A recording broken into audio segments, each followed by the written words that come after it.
Democratic Nursing Organisation of South Africa, Denosa, says it's concerned about the quality of healthcare services. This follows the tight financial control measures ordered by National Treasury. It's due to constant power cuts and constrained transportation of goods. Health Minister Joe Phaahla said the public health sector was very sensitive to budgetary cuts. For more on this, I'm joined now by Denosa spokesperson Sibongiseni Delihlazo. Sibongiseni, thank you so much for speaking to us this evening on SA Tonight. So this has been described as, two things. Either, it's described in one phrasing as austerity measures or as cost containment measures. But generally, in your experience, who bears the brunt of the effects of these cost containment measures, especially on public health care? Well, it really doesn't matter, what we call it. Cost containment measures are austerity measures from our perspective. And I'm afraid those who get affected the most are the end users of our services. And in this case, it's patients and the communities out there. Unfortunately, we are at a point where we really couldn't afford even the introduction of austerity measures based on the gross shortage of staff in our healthcare facilities. And yet you still see the National Treasury, when it cut costs, also including an essential service center, an essential service department like the Department of Health. It still eludes us as to why the Treasury still see an essential service department like health, which is highly labor intensive. Why would you include it? People do not go to hospitals and clinics because it's their choice. They are sick and they need to be taken care of. And if they do not report to such facilities, we are likely to lose them. So it is quite concerning from our side as Denosa, because one of our responsibilities really is to advocate for patients. We see a serious injustice to our patients by these continuous cutting of costs and budgets in our provinces. By the way, every year, the government is cutting the budgets to our provincial Department of Health at a time when our population numbers are growing and the burden of disease is increasing, and of course, including the foreign nationals who are staying in South Africa and who must be taken care of here in South Africa. So it's quite concerning that you still see the Department of Health being included in cost-cutting measures by the National Treasury. So you mentioned the huge under-resourcement or the understaffing of public healthcare facilities, and it has a lot of knock-on effects. While cost-cutting or austerity measures might not cut jobs per se, it would mean that vacant posts don't get filled. It would mean that some of your members would be working under even bigger strain than they are at the moment, having to do the jobs of multiple people because vacant positions are not filled. Already they are working in infrastructure that is crumbling, hospitals that do not have water, hospitals that don't have power, that don't have the kind of medicines needed to take care of the patients. What are you likely to do, insofar as you can do anything, to try and protect your members? Well, obviously, expressing our concern in this case is one issue, is one area that we really need to say a lot about. Should we keep quiet? Healthcare workers already are taking great strain. Even during COVID-19, we're making a lot of noise about the essence of increasing staffing numbers in our healthcare facilities. During COVID-19, in as much as we're still hailing our healthcare workers as having done a great job, if I were to tell you that that came at a price, they are overburdened, they are anxious, they are suffering depression, some are leaving the profession as we speak, and of course, we're losing skilled healthcare workers who are leaving for greener pastures simply because of the push factors in the healthcare system in South Africa. The conditions that they work under are not motivating, and most of them are already packing their bags and are leaving this country. Now, this means poorer services to our communities.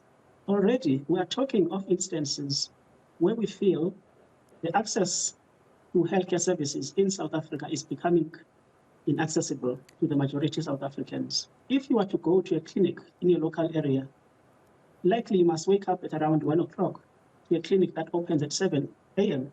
simply because of the long queues that you will face if you do not wake up early. Now, the risks that patients obviously put themselves in just to get access to healthcare is untold.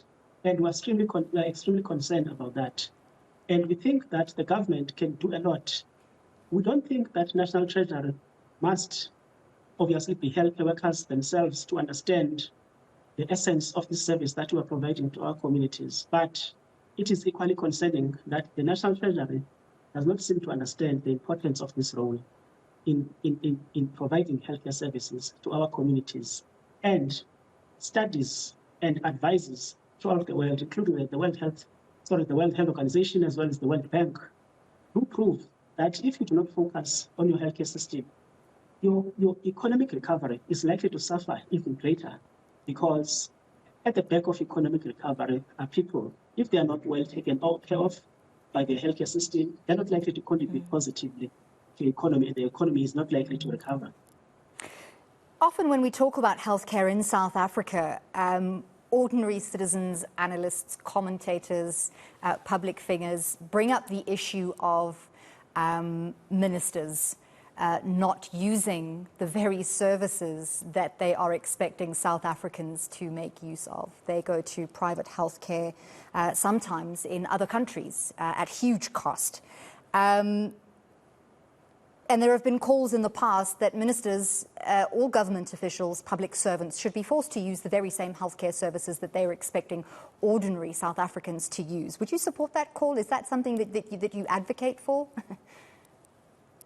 Well, it's the point that I was going to make in this interview, to be honest. In fact, I think I have just touched on it slightly, where I said that even the National Treasury, it is concerning to us that the National Treasury does not seem to understand the importance of this role, which is healthcare services that we are giving to our communities.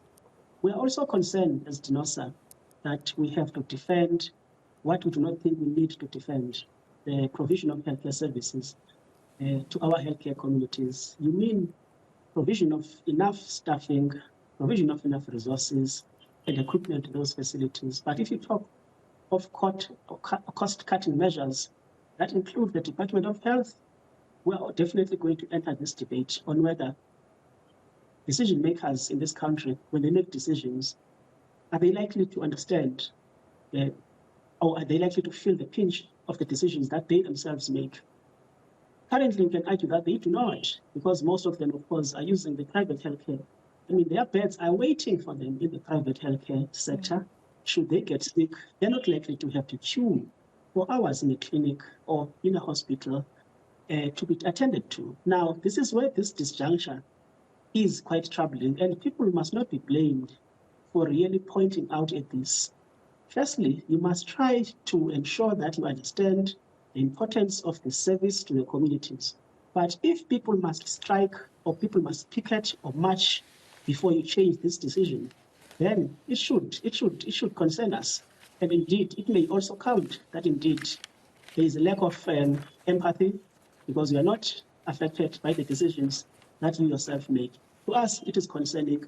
We do not think that we should even be entering the discussion about the exclusion of a Department of Health service on cost-cutting measures. A Department of Health is an essential service. That is why, even during lockdown, you're not going to include the Department of Health, because it is an essential service. It concerns us that you now talk of, for instance, focusing on critical staff that you need to hire, simply because those that you deem not critical must not be hired simply because of this period that you are in. We beg to differ, because every staff in a healthcare facility is very important, and the staff.